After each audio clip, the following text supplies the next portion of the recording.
Okay, well, thanks again, everyone who is on the line to the second in the series here of these written supported webinars. Based on the feedback that we received from people across the group, supervision was seen as another item that would be useful to discuss and throw on the line. So thanks, Ian, for volunteering to help in this conversation and share your wisdom in and around this. And as per previous, this is a collaboration with RIN and proudly sponsored by On-Site Safety Training Compliance, who do some really good stuff in terms of training across the basin and the industry. So agenda, very similar, short, sharp, punchy, jump into some content, reflect on the past, and then hand over to Ian, who will talk about some information around present state. Certainly a prompt for feedback from the people on the line as well, in terms of what they're seeing has been done well, or what they've learned around supervision and criticality of supervision as well. In the series overall, this is the second of many, leading us up to the RIN Safety Conference, which is happening at the tail end of March. And we can see the different topics that we have lined up, both prior to Christmas and following Christmas. And when these recordings are made available, we'll put the links here in the slides, but they will also be distributed to people to listen and watch. Okay, so this is another prompt there. Really interested in people's feedback around enabling supervisors to do their job well, using the chat functionality, or the invitation here to use the chat functionality to share your thoughts, observations, and around what you've seen done well, that we can loop back on further in the conversation. All right, Ian, I'll hand over to you. Thanks, Christian. Yeah, look, I think some of the objectives that we want to go through today is a very short summary on the Brady report findings regarding supervision. Also hope to share, I guess, some of the things that I guess I've seen over the years, as well as share some learnings from some of the RIM members that I've spoken to, but also some of the people external to that as well. Hopefully that can add some value to people as they progress with their supervision processes. So things we want to go through is, I guess, talk about why are supervisors so important in terms of safety. And I guess just one thing to clarify here, when throughout this webinar, when I'm talking about safety, I'm talking about both mental and physical safety here. So just important to clarify that. Also want to talk about what I guess we can do as leaders to support our supervisors, to make them more successful and more effective. Also, yeah, looking forward to hear maybe some stories from those on the line in terms of what they see has been successful for them. And then hopefully we'll outline some actions and resources that can help moving forward. Next one, please, Matt. So with the Brady report, and some of you guys might certainly be across that, but recommendation number 4 in particular states that the industry needs to focus on ensuring workers are appropriately supervised for the tasks that they are undertaking. So in 32 of the 47 fatalities, the workers were required to be supervised when undertaking the task. So obviously they're not just doing mundane routine tasks such as driving, but you know, high risk activities, I guess. Now of that, so 25 of those 32 fatalities, the findings were that they involved inadequate or absent supervision. And so that's 78% of the time of those fatalities relating to supervision were inadequate or absent. That's a pretty telling statistic, I think. Now, I think from my perspective, I think what I've seen, and I guess what most people would see, is that high-performing organisations generally have, I guess, a genuine care for their people in terms of their health and safety, but they've also got clear accountability and responsibility for safety right through the organisation. So that's the CEO, the senior manager, the superintendent, the supervisors, and indeed the workforce as well, right? I guess, but our focus for this webinar is certainly centered around the supervisors. Next one, please, Christian. So kicking off once again, sort of, I guess from my perspective, why are supervisors so important? And I guess for me, and talking to others, you can have the most effective health and safety system in the world. You can have a committed leadership in place, but if your supervisors aren't key influencers, they're not committed to the safety message, then and they're the critical leverage point, I guess, between all of that and the workforce. So if your supervisors aren't in that space, then the likelihood is that safety performance is always going to be below expectation. So to me, in terms of all of that, supervisors are super critical in the transference, I guess, of all that, the safety system, the accountabilities and responsibilities through to the workforce. Next one, please, mate.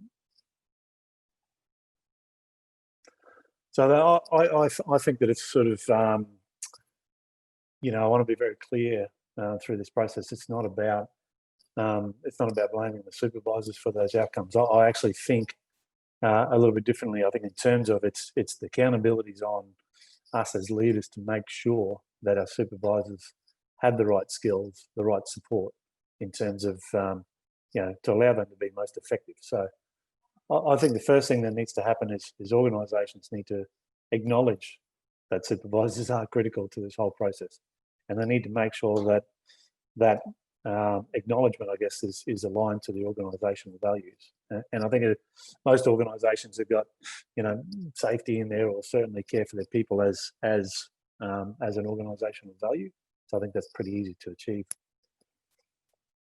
I think the other thing is that, promoting or recruiting supervisors into your organisation shouldn't be just a simple tick and flick. It really needs to be an effective process, an effective evaluation criteria in place.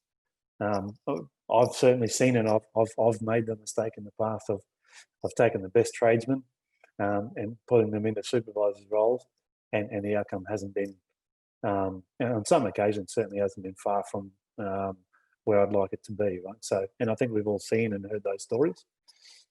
There has to be an evaluation process that looks at more than just the technical skills. We need to certainly look at the soft skills that people talk about. Effective listening, also how I guess performance management is undertaken.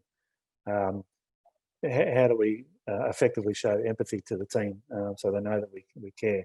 So all of those things certainly need to be looked at as part of that criteria. Has the individual got the ability to grab those skills and go? Obviously, when we're bringing new supervisors into the mix, we've got to make sure that they're effectively trained right from the get-go. And I think on top of that, they also need to make sure that they've got on-the-job support as well through I guess a network of mentors, whether that be their one-up manager, whether it be health and safety support, or whether it be other people even external to the business. So I think that's an important criteria as well.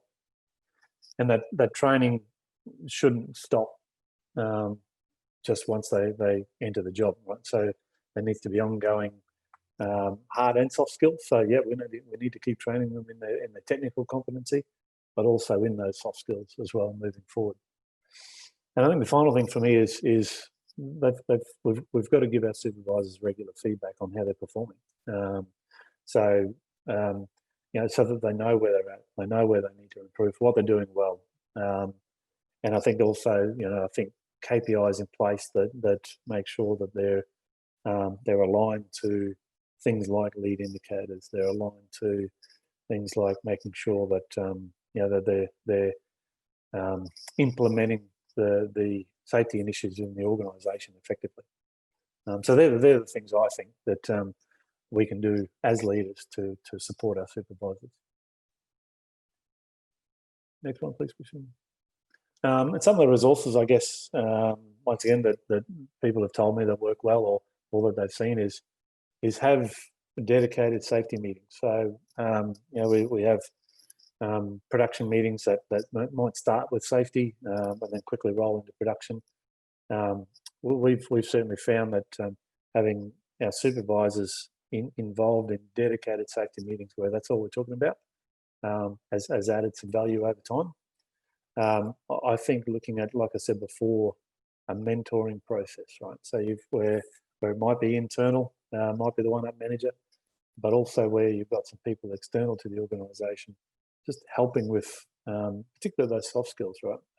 So we WH&S as well. I guess we've got an external coach that comes in and helps us.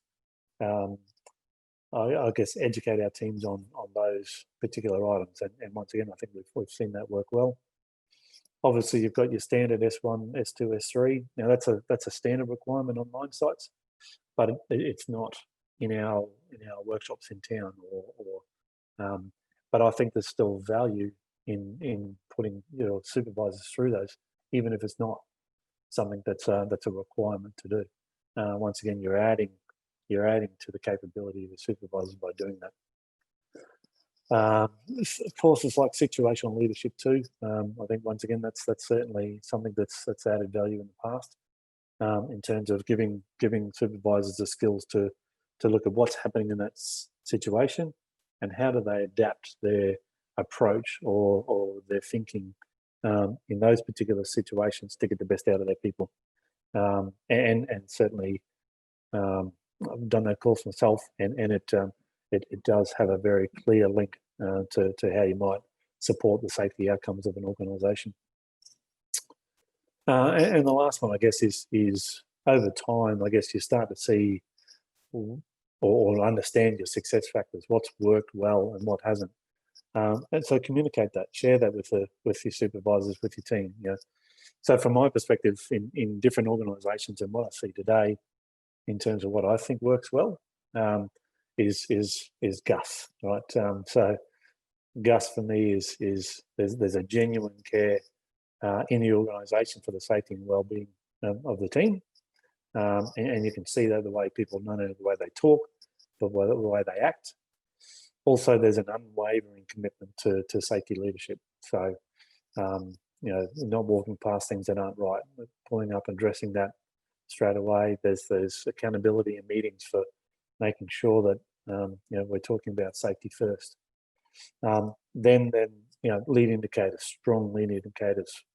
So I know I'm preaching to the converted here, but certainly those lead indicators of safety interactions or planned job observations, hazard reporting, critical control audits, all of those things are in place. They're hitting targets.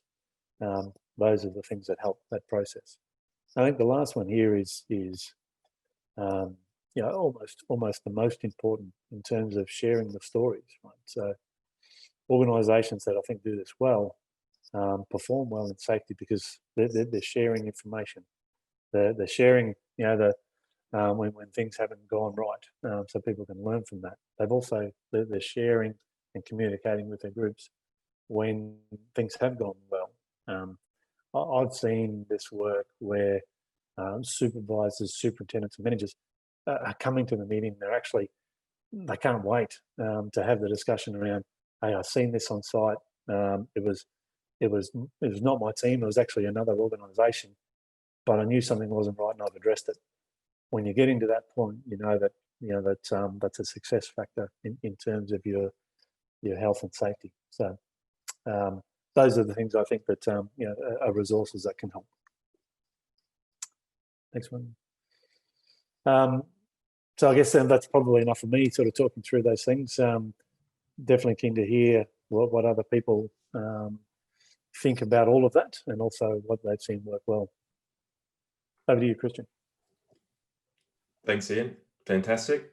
And so I mirror that. We probably don't need to use the chat function. If you gents on the line want to share for the purpose of recording and obviously sharing what you've seen to enable good supervision or high-level supervision or capability within organisations you've been with?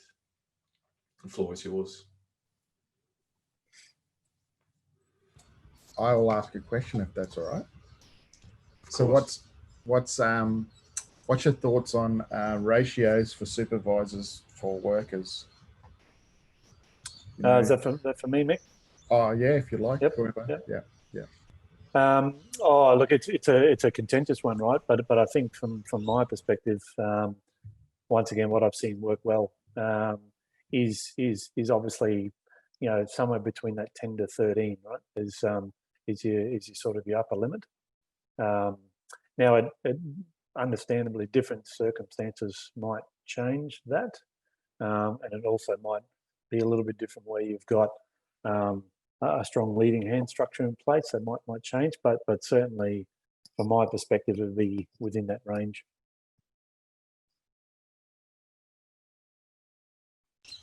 Yeah, cool. And also, I guess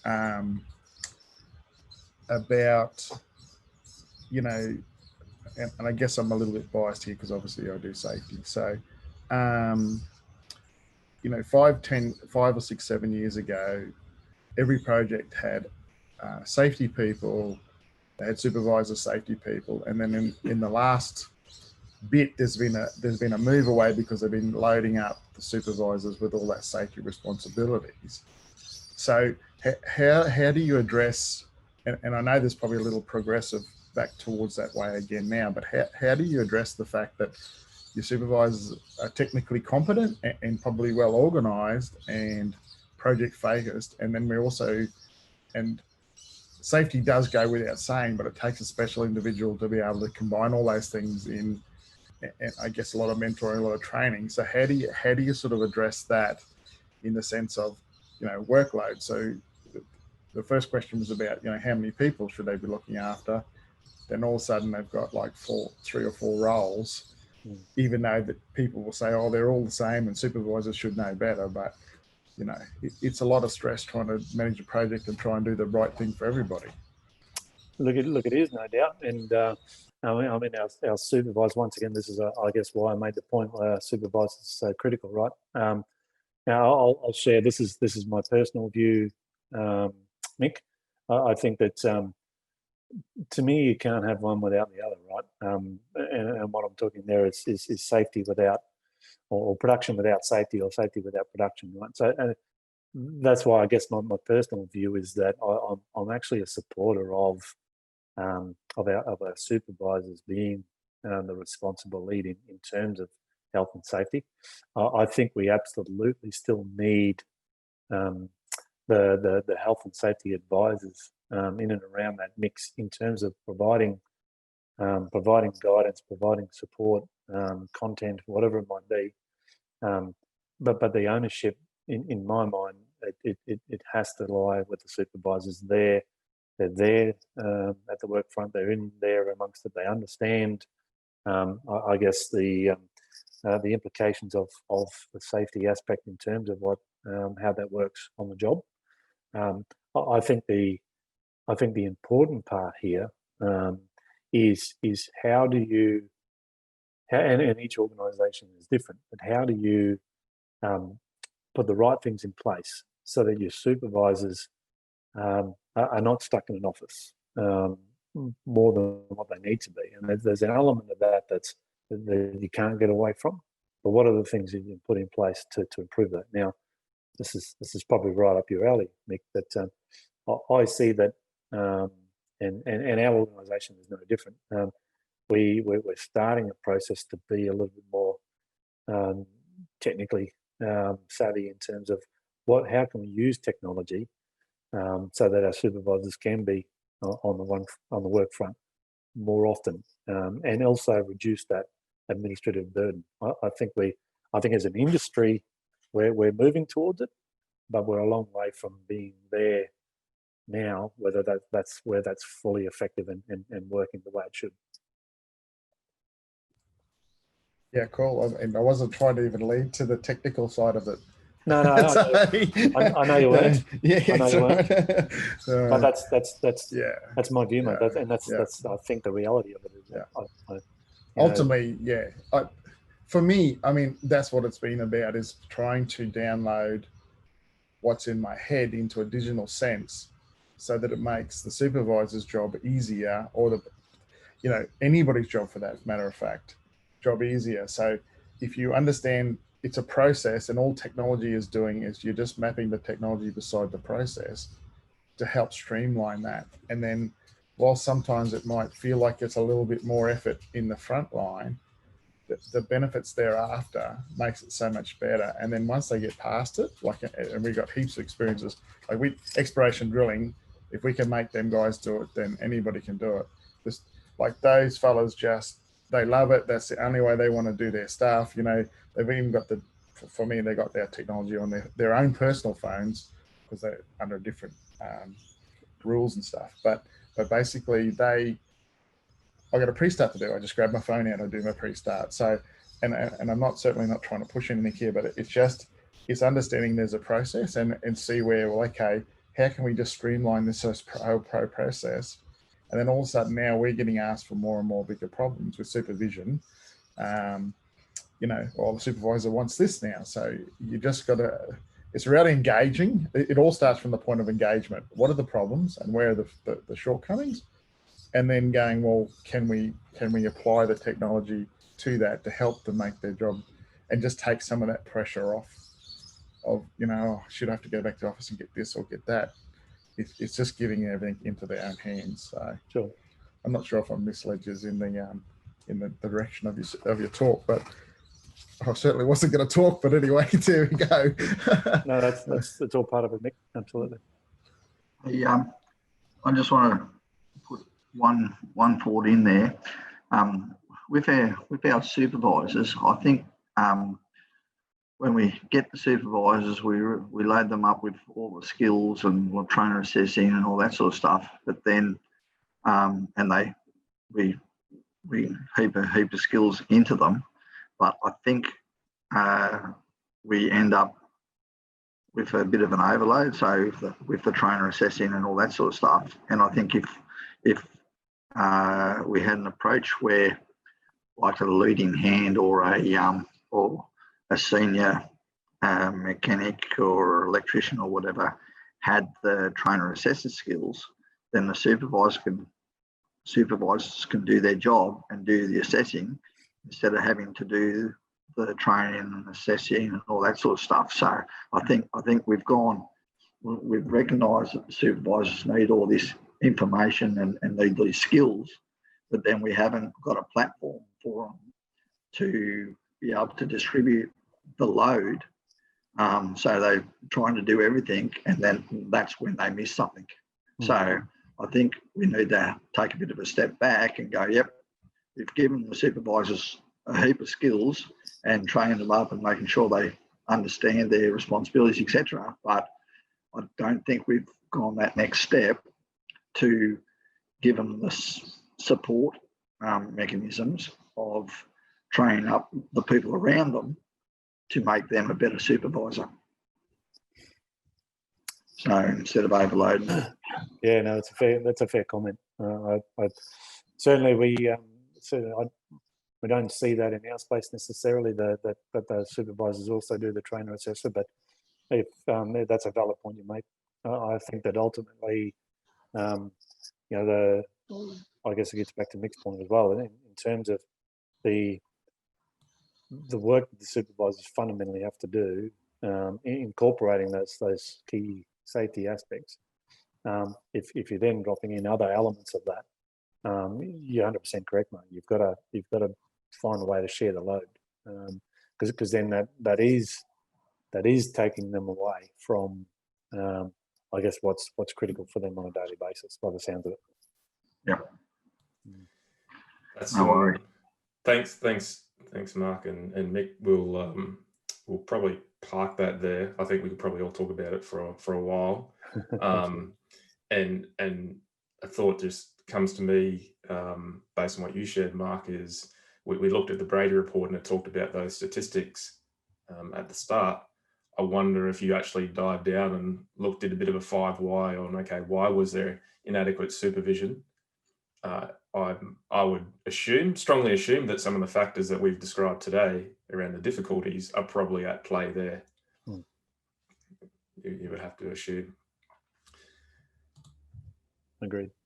Okay, so I'll jump over the question. So in the future, so maybe Ian, I'll hand back to you now, but in terms of, three key takeaways as a learning, what did you see?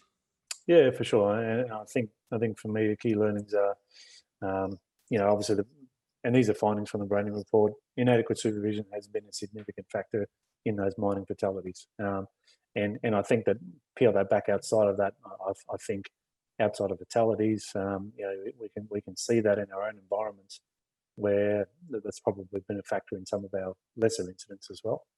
I think the other key learning, supervisors are the key leverage point between the systems and the workforce. I think nothing we've sort of discussed today is sort of change that or disprove that.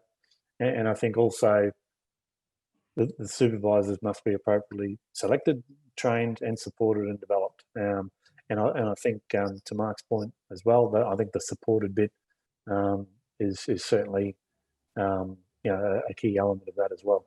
So they're the three things I think is that if people look at this webinar in the future, the three key learnings that they should take away from that. And following that, so calls to action, if people could tactically go away and do some stuff or check some things within their organisation. Yeah, and I think it's got to start with acknowledging that criticality. I think if unless you do that, you might always come up with a substandard outcome. So acknowledge that they're critical, and then I think you're more likely to put the right support and processes around that. I think the second thing is make sure that the recruitment or promotion of supervisors, that evaluation is effective. I mean, you're not doing the right thing by the organisation or certainly the individual if you're putting in the roles that they're not either capable or ready for. So I think that process is really important. And I think the third and final thing is what we've been talking about. Provide the right level of training and that ongoing development and support for supervisors moving forward. I think if you do that, then hopefully there's a far better chance of achieving those safety objectives. That's excellent. So maybe I'll jump into the final bits here. So we've covered the call to action thing. So this will obviously be disseminated out, the slide pack and the webinar recording to future listeners of this. We know that the RIN conference is at the end of March 21. So we're obviously gearing up for that. And we've got another pipeline of webinars planned up there.